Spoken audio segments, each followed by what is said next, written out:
Greetings, history aficionados. Today, our time machine takes us deep into the shadows of the Dark Ages, a time of mystery and tumult where alliances shifted like sand and territories were hotly contested. Amidst this chaos, two kingdoms stood toe-to-toe, their fates intertwined in a dance of power and conquest. The Kingdom of France and the Kingdom of England, two titans locked in an epic struggle that would echo through the annals of history.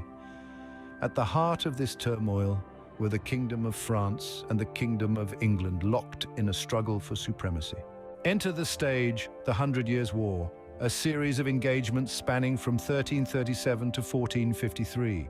This prolonged conflict saw the kingdoms of England and France vying for control, shaping the course of history in the process. Picture the Battle of Agincourt in 1415, a landmark event where the English longbowmen made a stand against the armored might of the French knights. The clash of steel and the twang of bowstrings still echo in our collective memory. The war was not all about battles, though. Among the clash of swords and the din of war, a beacon of hope emerged for the French, a young peasant girl named Joan of Arc, who, despite her humble origins, rose to become an influential figure in the war, leading armies and inspiring her countrymen. Her story adds a touch of mystique to this already gripping narrative. As the pages of history turn, we encounter the Treaty of Troyes in 1420. This pivotal document sought to end the century-long conflict by uniting the houses of England and France through marriage. Henry V of England was paired with Catherine of Valois, the daughter of the French king. Yet peace was not to last. In the shadows of the royal courts, diplomacy turned into a high-stakes game of chess.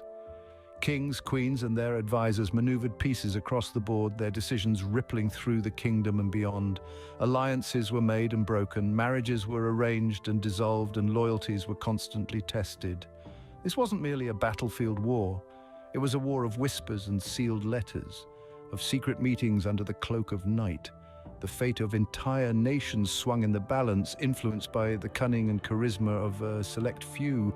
Alliances were forged, marriages arranged, and the fate of nations hung in the balance, making this not just a war of soldiers, but a complex chess game of diplomacy. This conflict wasn't merely about territorial gains, it was a clash of cultures and identities. The echoes of the Hundred Years' War still linger today, shaping the cultural fabric and national psyche of both France and England. It wasn't just a war. It was a defining chapter that sculpted the nation's identities, leaving an indelible imprint on their collective consciousness.